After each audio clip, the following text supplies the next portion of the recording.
بسم اللہ الرحمن الرحیم۔ یا ایہا الذین آمنوا اطیعوا اللہ و اطیعوا الرسول و اولی الامر منکم۔ صدق اللہ العظیم۔ اللہ رب العزت کا فرمان ہے کہ اے ایمان والو، اللہ کی اطاعت کرو، اللہ کے رسول کی اطاعت کرو، اور جو تم میں اولو الامر ہیں ان کی اطاعت کرو۔ اس آیت میں اللہ رب العزت نے اپنی اور اپنے حبیب صلی اللہ علیہ وسلم کی اتباع کے ساتھ ساتھ اولو الامر کی اتباع کا حکم دیا ہے۔ حضرت ابو ہریرہ رضی اللہ تعالی عنہ نے فرمایا کہ اولو الامر سے مراد آمر ہے، یعنی حکم جاری کرنے والا۔ ہر وہ شخص جسے حکومت کی طرف سے امیر بنایا گیا ہو، اس کی اتباع لازمی ہے۔ اگر وہ امیر اللہ کی نافرمانی کا حکم دے تو اس امیر کی بات کو تسلیم نہیں کیا جائے گا، کیونکہ خالق کی معصیت میں مخلوق کی اطاعت نہیں ہے۔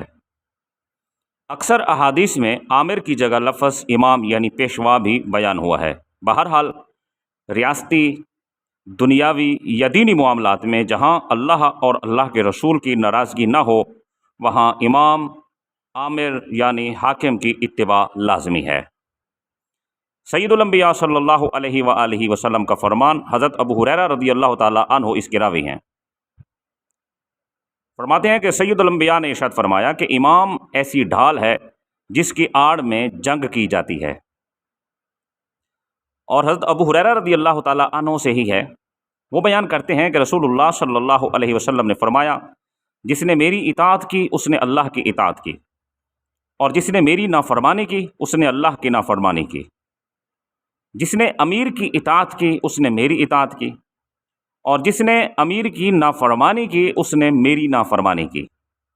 حضور نے فرمایا کہ امام ڈھال ہے جس کی حفاظت میں مد مقابل سے لڑا جاتا ہے، اور اس کے ساتھ حفاظت حاصل ہوتی ہے۔ اگر امیر تقوی کا حکم کرے اور عدل سے کام لے تو اس امیر کو اس کا اجر ملے گا، اور اگر اس کے علاوہ وہ حکم کرے تو اس کا وبال اسی پر ہوگا۔ اور سید الانبیاء صلی اللہ علیہ وآلہ وسلم کا یہ بھی فرمان ہے کہ مسلمان شخص پر امیر کی اطاعت لازم ہے، خواہ اس کو وہ حکم پسند ہو یا ناپسند ہو۔ ہاں، اگر اس کو اللہ کی معصیت کا حکم دیا جائے تو خالق کی معصیت میں مخلوق کی کوئی اطاعت نہیں ہے۔ اسی طرح حضرت ابو ہریرہ رضی اللہ تعالی عنہ سے ہے کہ سید الانبیاء صلی اللہ علیہ وسلم نے فرمایا کہ عنقریب حکام ہوں گے، نیک بھی ہوں گے اور فاسق بھی ہوں گے، تم ان کے احکام سننا، جو حق ہوں ان کی اطاعت کرنا اور ان کے پیچھے نماز پڑھنا۔ اگر وہ نیک کام کریں گے تو اس میں ان کا اور تمہارا نفع ہوگا، اور اگر وہ برے کام کریں گے تو اس میں ان کو نقصان ہوگا اور تمہیں اس کا نفع ہوگا۔